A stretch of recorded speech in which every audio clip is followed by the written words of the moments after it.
संजय जी, मैं जरा बेसिक एक बार समझना चाहूंगा क्योंकि अभी ये कंफ्यूजन की स्थिति है। डायनामिक मोड पर है, कोई ऑफिशियली ये नहीं किया गया है कि ये फ्लैश फ्लड क्लाउड बर्स्ट की वजह से था या ग्लेशियर की वजह से था।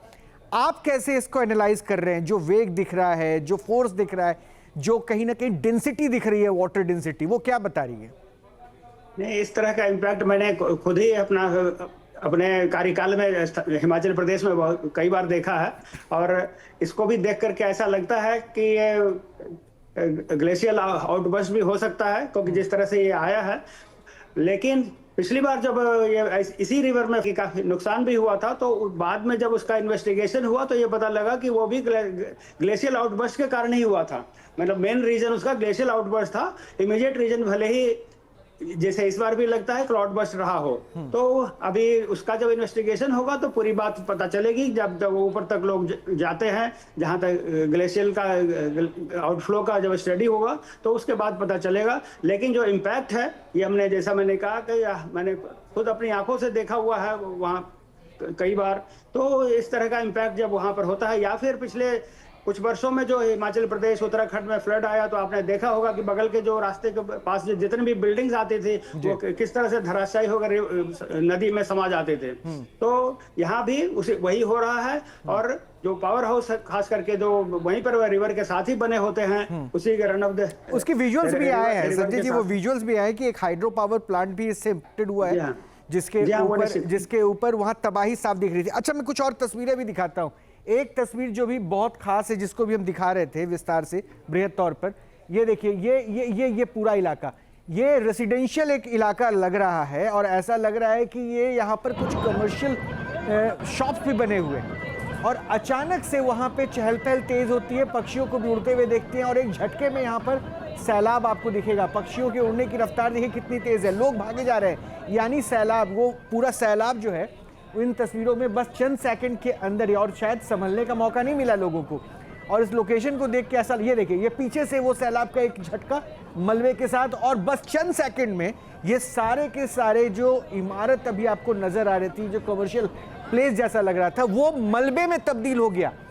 अब सोचिए कि वहां जो अगर टूरिस्ट थे या फिर वहां के जो रहने वाले थे, उनके पास संभलने का कोई मौका मिला ही नहीं होगा।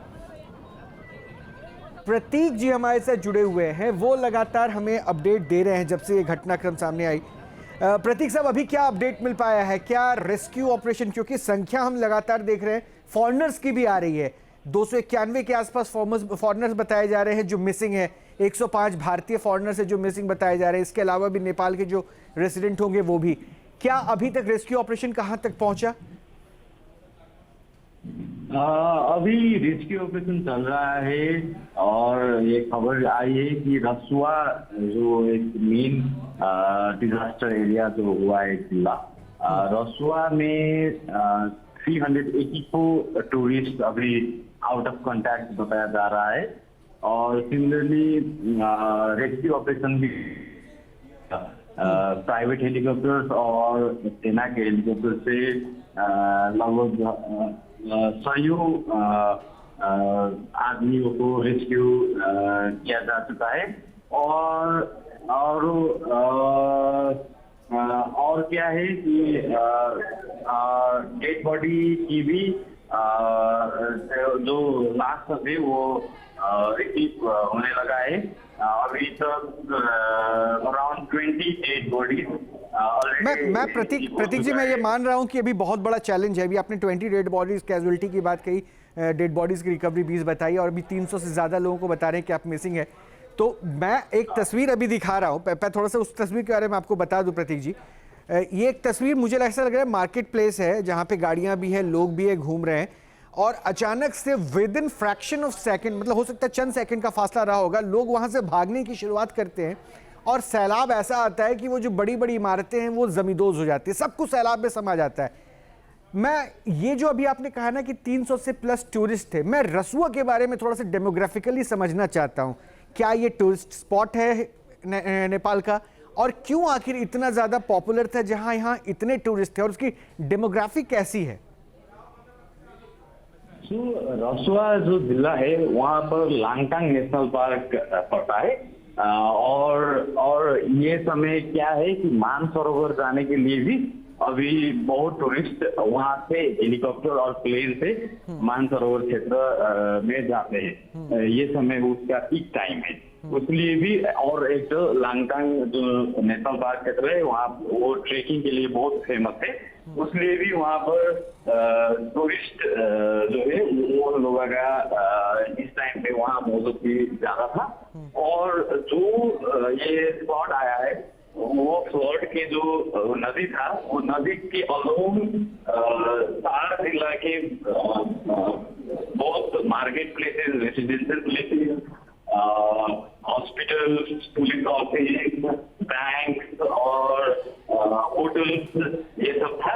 और ये क्या क्षेत्रफल रहा होगा रसुआ का, जिस लोकेशन के बारे में आप बता रहे हैं? क्योंकि अभी जो हम तस्वीरें देख रहे हैं जी ये जो बाढ़ है इसने करीब 2 मेजर डिस्ट्रिक्ट में बेसिकली इम्पैक्ट किया है। एक रसुआ है, ये बाकी के प्रोविंस में पड़ता है। नेपाल में एक रसुआ है, एक गोरखा है, एक नुआकोट है और एक मकवानपुर एरिया है। तो यहाँ का रसुआ का आप यदि ठीक है प्रदीप जी, मैं आता हूँ।